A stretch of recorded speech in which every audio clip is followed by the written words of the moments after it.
Assalamualaikum warahmatullahi wabarakatuh. Salam sejahtera bagi kita semua. Melanjutkan dari yang part 1 kemarin, yaitu sekarang menuju bahasan selanjutnya, yaitu mengenai beton mutu tinggi. Apa sih beton mutu tinggi itu? Nah, beton mutu tinggi itu atau high strength concrete yang tercantum dalam SNI nomor 36468 tahun 2000 didefinisikan sebagai beton yang mempunyai kuat tekan yang disyaratkan lebih besar sama dengan 41,4 MPa. Jadi betonnya itu minimal kurang lebih sekitar 41,4 MPa. Itu bisa dikatakan beton mutu tinggi. Nah, beton mutu tinggi bermanfaat pada pracetak dan pratekan. Pada bangunan tinggi, beton tinggi itu mengurangi beban mati oleh karena dimensi yang digunakan lebih ramping daripada beton normal. Beton mutu tinggi itu umumnya memiliki faktor encerment atau fas yang rendah dengan rentang 0,2 sampai 0,35. Semakin rendah fasnya, maka porositas juga cenderung semakin rendah. Pada pencampuran beton mutu tinggi ditambahkan admixture seperti supel plastizer dengan dosis yang jumlah yang tepat agar workability beton tetap baik. Hal ini dikutip dari Indradip dan Fadila S pada tahun 2016. Lalu selanjutnya yaitu mix design dan inovasi. Mix design dan inovasi, kami akan menjelaskan contoh mengenai mix design yang kami ajukan saat lomba dulu, yaitu mix design beton mutu tinggi dengan kuat rencana 55 MPa. Nah, selanjutnya masuk dalam contoh perhitungan mix design kuat tekan tinggi dengan acuan SNI nomor 36468 tahun 2000 tentang perencanaan campuran tinggi dengan semen Portland dengan abu terbang atau fly ash. Nah, poin pertama yang dilakukan adalah mencari hasil BJ kering, absorpsi, dan berat isi agregat halus. Ketiga nilai tersebut dapat didapatkan melalui pengujian agregat halus. Kami tidak melakukan pengujian lagi karena sudah ada dari data pengujian yang sebelumnya. Pasir yang digunakan adalah pasir hitam Lumajang yang didapatkan berat jenisnya sebesar 2,69 gram per cc. Lalu absorpsinya yaitu sebesar 0,725% dan berat isinya sebesar 1640 kg per cm kubik. Poin kedua juga dilakukan mencari sifat agregat kasar yang kemudian didapatkan dari berat jenis keringnya adalah sebesar 2,77 gram per cc, absorpsinya sebesar 1,955%, lalu dan berat isinya sebesar 1370 kg per cm kubik. Poin ketiga tentang kuat tekan rencana. Karena kita akan mendesain kuat rencana beton mutu tinggi, maka perencanaannya digunakan 55 MPa dengan nilai SLAM sekitar 25-50 cm. Nah, poin kelima ini menghitung kuat tekan rata-rata. Berdasarkan campuran beton yang dicoba di laboratorium, kuat tekan rata-rata ditargetkan dengan persamaan sebagai berikut, seperti rumus Excel poin 5 ini, yaitu FC kuat tekan rata-rata, nanti itu hasilnya FC plus 9,66 MPa per 0,9, yaitu kuat tekan rencananya tadi 55 ditambah 9,66 dibagi 0,9, yaitu sebesar 71,84 MPa. Nah, lalu masuk poin ke-6. Poin ke-6 adalah ditentukannya ukuran maksimal agregat kasar yang digunakan pada beton kuat tekan tinggi adalah 20 mm. Nah, pada lab beton Polinema, berdasarkan uji yang didapatkan sebelumnya, ukuran maksimal adalah 40 mm. Maka kita dapat mendapatkan ukuran 20 mm dengan cara menggunakan ayakan 20 mm. Selanjutnya, pada poin ke-7 yaitu menghitung kadar agregat kasar optimum. Poin ini harus diperhitungkan karena agregat kasar akan dibuat kering, oven dan beratnya akan berubah dengan perhitungan fraksi volume padat kering oven dikali berat isi agregat kasar sehingga didapatkan agregat kasar sebesar 986,4 kg. Nah, tadi dari fraksi volume padat kering oven dikali berat isinya. Kan pakai ukuran 20 mm, jadi fraksinya ditentukan 0,72 dan berat isinya tadi 1370. Jadi 986,4 kg per meter kubik. Selanjutnya yaitu yang ke-8, menghitung estimasi kadar air dan rongga udara. Nah, kadar air dapat melihat tabel 2 SNI. Yang dibutuhkan adalah nilai SLAM dan ukuran agregat maksimum dengan SLAM 25 sampai 50. Nah, ini. dan agregat maksimumnya itu kan 20, maka didapatkan kadar air sebesar 169 liter per meter kubik. Sedangkan untuk rongga udara memilih kadar udara yang tanpa superplastiser atau bahan tambah beton yang ditambahkan pada saat pengadukan beton. Biasanya itu untuk menambah mutu beton dan membuat beton itu lebih ekonomis ya. Jadi ini tanpa plastiser, maka didapatkan kadar udara sebesar 2%. Nah, seperti ini. Lalu yang poin ke-9, nah karena bentuk butiran dan tekstur permukaan agregat halus berpengaruh pada kadar rongga udara dalam pasir, maka kadar air dan rongga udara harus dikoreksi dengan persamaan Excel. Maka didapatkan koreksi kadar udara sebesar 39,033% dan koreksi kadar air sebesar 19,159 liter meter kubik dari persamaan rumus-rumus berikut. Nah, ini 1 min berat padat kering oven lalu dikali 100%. Nah, seperti ini untuk koreksi kadar udaranya. Untuk kadar airnya, volume dikurangi 35 dikali 4,75, seperti ini ya. Nah, lalu pada poin ke-10, dari perhitungan sebelumnya didapatkan perhitungan kebutuhan air dengan cara kadar air dari tabel 2 tadi ditambah dengan perhitungan koreksi kadar air, sehingga didapatkan yang 169 ditambah 1,59, ini ketemu hasilnya 1,88159 liter per meter kubik. Lalu pada poin ke-11 yaitu menentukan faktor air semen atau FAS. Nah, dari rumus FAS sama dengan air dibagi semen. Maka untuk menghitung kebutuhan semen, rumus dapat dibalik menjadi semen sama dengan air dengan kebutuhan dibagi FAS. Maka didapatkan kebutuhan semen sebesar 50,179 kg per meter kubik. Nah, dari ini tadi FAS-nya 0,33 ya. Karena pelaksanaan di laboratorium kan di 0,9 dikali kuat tekan rata-rata, hasilnya ketemu 64,66, lalu ditarik garis, ini 64 kira-kira di sini, lalu disesuaikan dengan FAS-nya yaitu 0,33, lalu ditarik garis.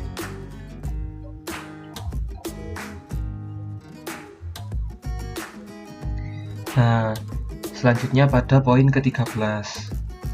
Poin ke-13 kan karena kita dalam menghitung kebutuhan material itu semua bahan kebutuhan selain pasir, didapatkan semen sebesar 570 dari perhitungan FAS tadi ya. Dari kebutuhan semen itu tadi dihitung 570, lalu agregat kasar sebesar 986, lalu air sebesar 188, ini 188, dan udaranya 2%, sekitar 20 liter. Nah, satuan dapat kita rubah dalam liter untuk memudahkan mencari jumlah agregat halus. Maka semen dibagi dengan berat jenis kering semen, biasanya 3,15.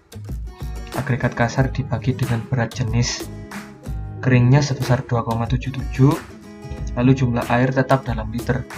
Nah, ini 188.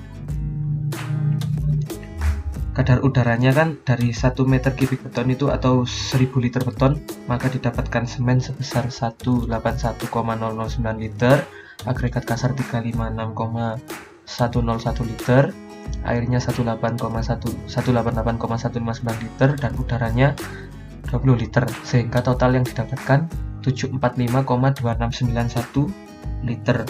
Maka kebutuhan agregat halus dapat ditemukan dengan 1000 liter campuran dikurangi dengan total tadi semen, agregat kasar, air, dan udara.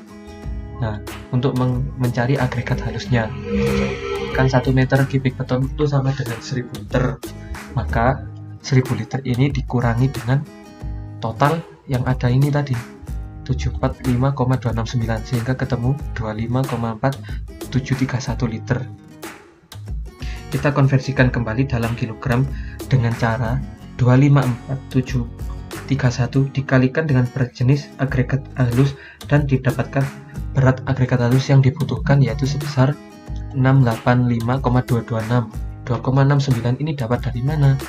2,69 tadi didapatkan dari berat jenis kering agregat halus. Nah, tadi ketemu hasilnya 685,226. Lalu pada poin ke-14. Nah, poin ke-14 ini membahas tentang perbandingan campuran beton. Didapatkan perbandingan campuran beton mutu tinggi yaitu sebesar 1 dibanding 1,202 dibanding 1,73. Direncanakan akan digunakan inovasi substitusi cementitious adalah cangkang telur atau fillernya itu sebesar 5% dan fly ash 10%. Maka didapatkan perbandingan mix design semen sebesar 570,179, pasirnya 685,226 kg, kerikilnya 986,4 kg, airnya 188,159 liter dengan telur 5%. 5% didapatkan dari semen, yaitu telur sebagai pengganti semen atau cementitious dari semen sebesar 28,5089 kg. Lalu fly ash juga 10% dari semen, yaitu 57,0179, dan semen akhirnya itu tadi semen yang dari awal lalu dikurangi dengan telur 5% dan fly ash 10%, lalu didapatkan semennya sebesar 484,652 kg. Sehingga mix design inovasinya yaitu kebutuhan semen 1, pasir 1,414, kerikil 2,035, lalu telur didapatkan dari telur per semen yaitu 0,05, dan fly ash didapatkan dari fly ash per semen yaitu 0,11.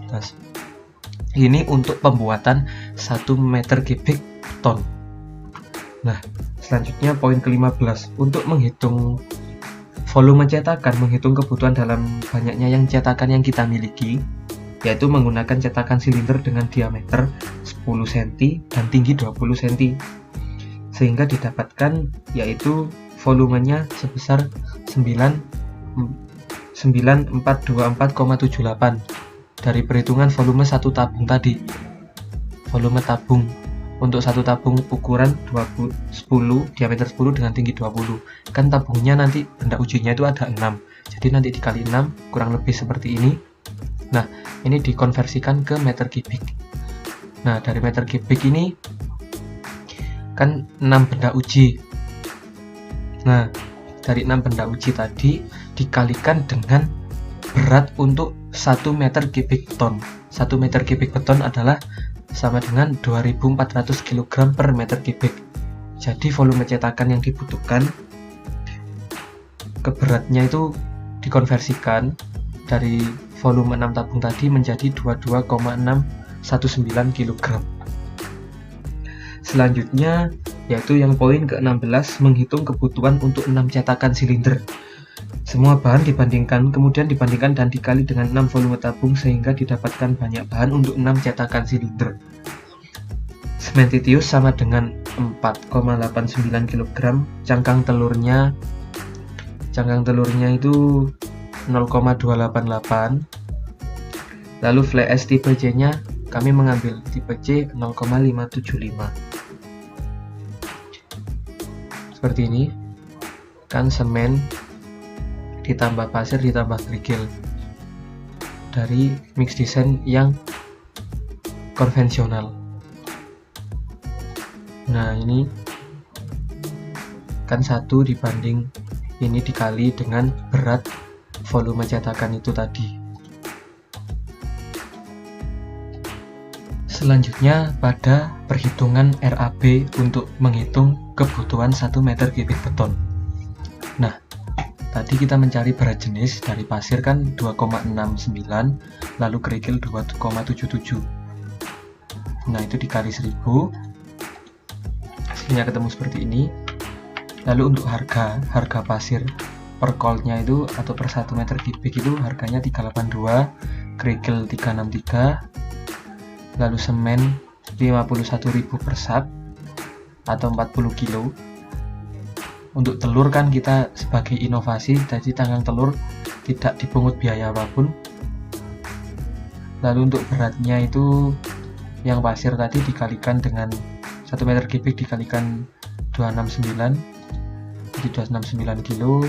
yang kerikilnya 277 kilo. Sehingga perhitungan RAB untuk menghitung 1 meter kubik beton mutu tinggi didapatkan jumlah material tanpa inovasi, yaitu semen sebesar 870,18 kg, lalu agregat kasar sebesar 986,4 dan agregat halus sebesar 685,2 kg, 23 kg didapatkan harga sebesar Rp953.550 untuk beton konvensional asli dengan mutu tinggi rencana 55 MPa tadi. Lalu dengan inovasi telur plus fly ash, yaitu sebesar agregat kasarnya 986,4 kg, lalu halusnya 685,23 kg, semennya 484,65 kg, lalu serbuk cangkang telurnya 28,51 kg, fly ash-nya 57,02 kg, sehingga didapatkan harga sebesar Rp844.503.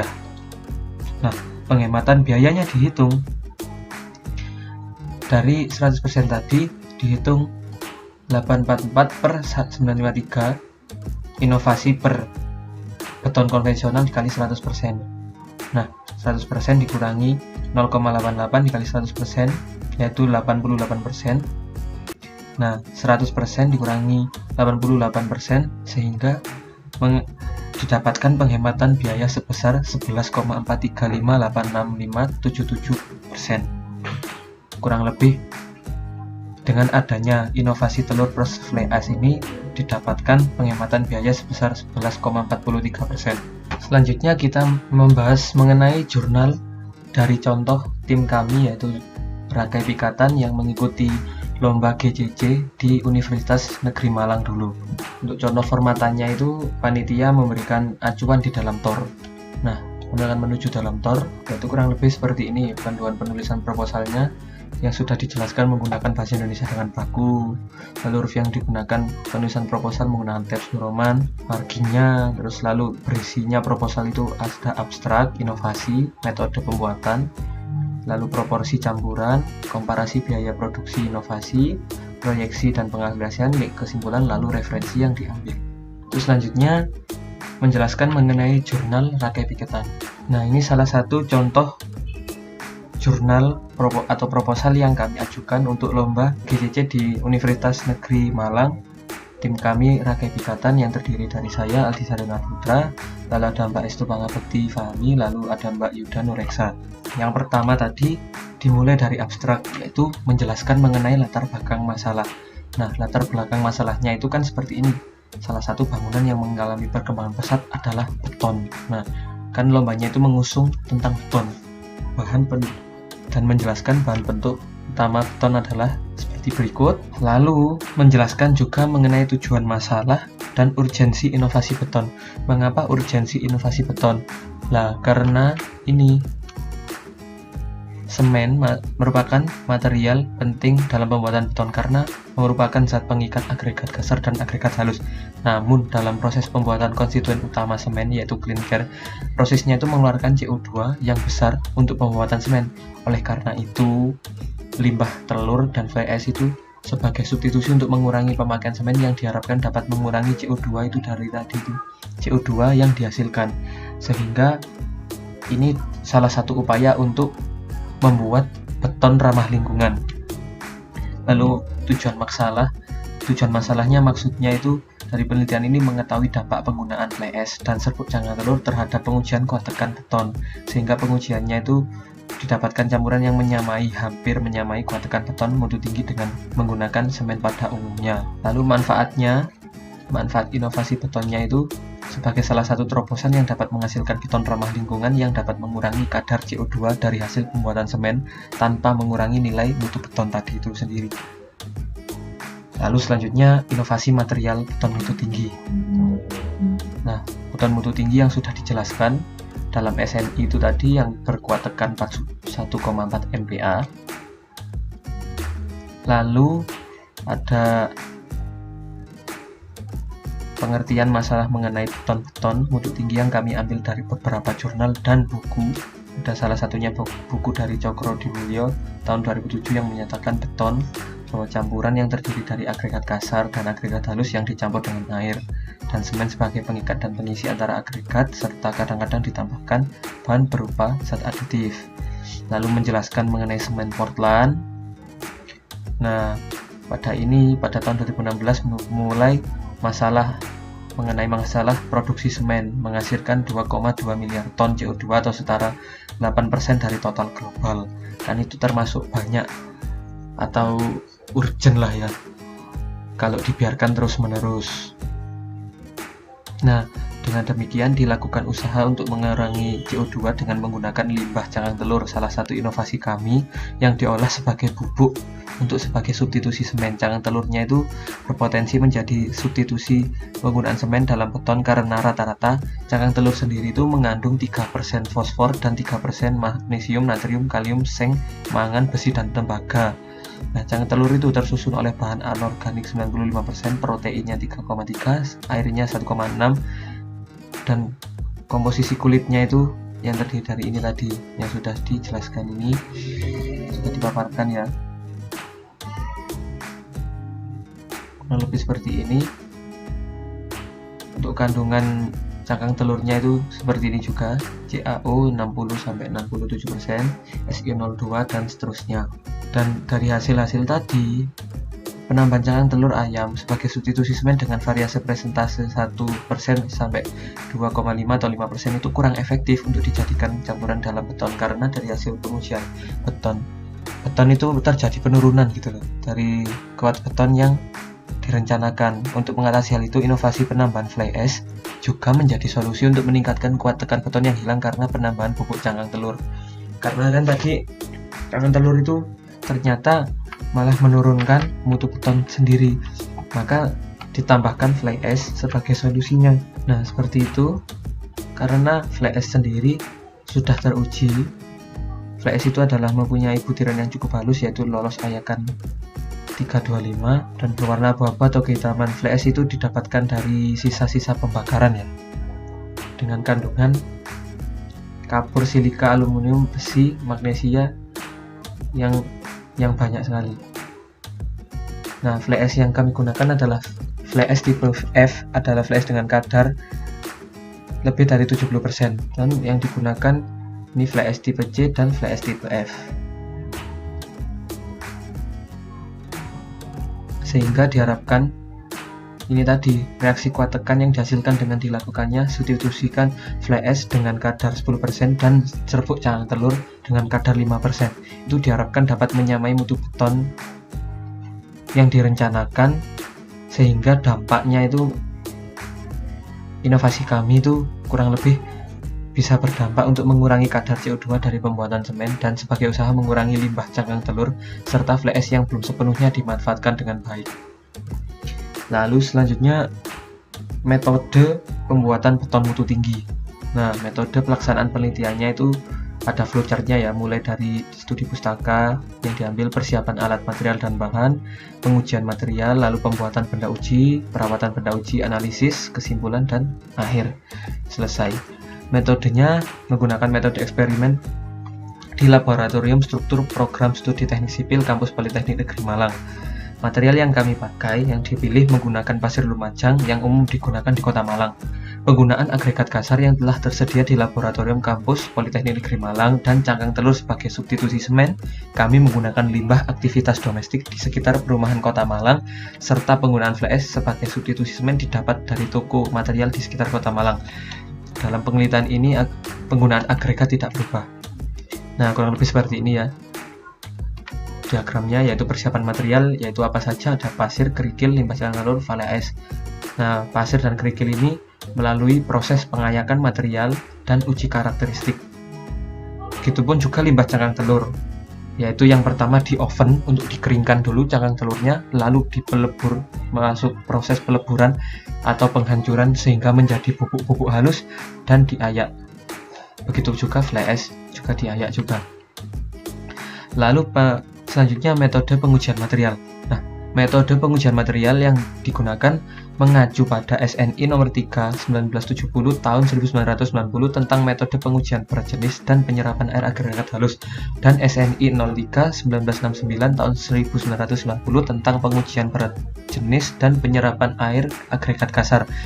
Digunakan metode XRF untuk mengetahui unsur kimia limbah padat dari fly ash. Metode ini itu biasanya digunakan untuk menentukan komposisi senyawa yang terdapat pada limbah padat seperti limbah batu bara. Lalu selanjutnya masuk ke tahapan metode pembuatan benda uji. Yang pertama itu penimbangan, terdiri dari penimbangan bahan, pengadukan bahan, dan pencetakan bahan yang telah diaduk. Yang pertama, penimbangan bahan material yang telah memenuhi syarat dilakukan sesuai dengan mix desain yang telah dibuat. Lalu selanjutnya pencampuran bahan material yang telah ditimbang dan diaduk menggunakan mixer atau molen. Selanjutnya pencetakan bahan, pencetakan benda uji dilakukan dengan menggunakan cetakan berbentuk silinder dengan ukuran diameter 10 dan tinggi 20 cm. Lalu selanjutnya jumlah benda uji yang dicetak sebanyak 6 dengan masing-masing 3 buah benda uji untuk beton berumur 3 hari dan beton berumur 28 hari. Selanjutnya beton didiamkan pada cetakan silinder selama lebih kurang dari 1 kali 24 jam. Kemudian dilakukan perawatan benda uji dengan merendamnya di air selagi menunggu umur beton yang direncanakan untuk proses uji kuat tekan. Selanjutnya yaitu membahas mengenai proporsi campuran beton mutu tinggi. Untuk percobaan kali ini dibuat rencana sampel sebanyak 6 buah sesuai dimensi tadi dengan masing-masing berumur 3 hari dan 28 hari. Pada pengujian ini digunakan rasio atau fast semen sebesar 0,33 untuk semua benda uji dengan perencanaannya tadi sebesar 55 MPa dengan nilai SLAM 25-50 cm. Semen yang digunakan merupakan semen PCC atau Portland Composite Cement, yaitu dengan merek semen Gresik yang lolos AYAKA nomor 200 dengan diameter 0,075 mm. Dan juga pasir tadi menggunakan pasir Lumajang ya, dengan diameter kurang dari 4,75 mm dengan hasil pengujian berat jenis kering sebesar itu tadi yang sesuai mix design.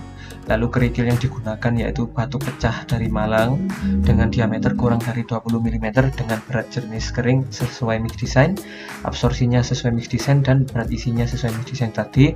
Untuk bahan inovasi kami menggunakan substitusi cangkang telur ayam sebesar 5% dari berat kebutuhan semen. Limbah cangkang telur ayam diperoleh melalui proses persiapan material dengan cara di oven dan dihaluskan dengan grinder. Diayak juga dengan ayakan nomor 200 dengan diameter 0,075 mm.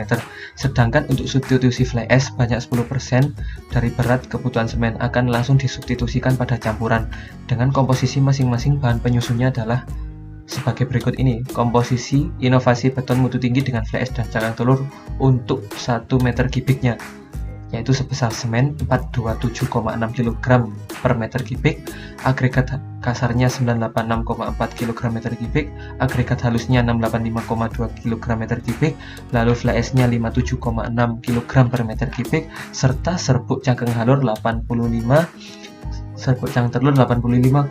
km meter kubik, sehingga komposisi beton mutu normalnya itu sebesar ini jika dikomparasikan dengan komposisi inovasi beton mutu tinggi dengan fly ash dan cangkang telur. Nah, komparasinya tadi sudah dapat dihitung sendiri ya dari perhitungan tadi, sehingga mendapatkan efisiensi sebesar 11,43%. Nah, proyeksi pengaplikasian inovasi beton mutu tinggi di bidang konstruksi. Pada proyeksi di lapangan, beton inovasi yang kami rancang ini dapat diaplikasikan pada pekerjaan struktur seperti pembangunan perumahan dan bangunan konstruksi.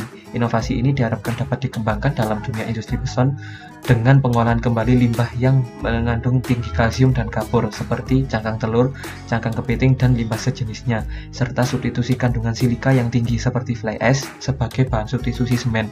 Tentunya inovasi ini akan lebih ramah lingkungan dan dapat diaplikasikan sebagai pembuatan beton. Dengan didapatkannya efisiensi biaya tadi sebesar 11,43% dan berkurangnya limbah cangkang telur dan menipisnya kadar CO2 karena berkurangnya tadi, penggunaan beton inovasi ini akan sangat berperan bila diterapkan dalam skala besar tanpa menghilangkan mutu beton tinggi yang telah disyaratkan. Nah, dari kesimpulan ini dapat disimpulkan bahwa dalam mix design yang telah kami rencanakan dengan mensubstitusikan fly ash dan serbuk cangkang telur berhasil menghemat biaya sebesar 11,43%. Dengan substitusi zat tambah sekitar 10-15% dari semen tergolong batas aman. Penambahannya bubuk cangkang telur tadi 5% dan fly ash 10% dapat digunakan sebagai substitusi untuk mengurangi penggunaan semen. Karena kandungan kalsium yang terdapat dalam cangkang telur sifatnya hampir sama seperti kandungan zat kapur pada semen.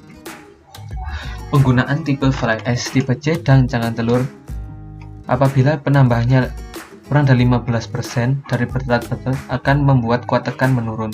Zat aditifnya itu seperti cangkang telur memerlukan penelitian kimia lebih lanjut untuk mengungkap seberapa besar peranannya dalam reaksi hidrolisis semen.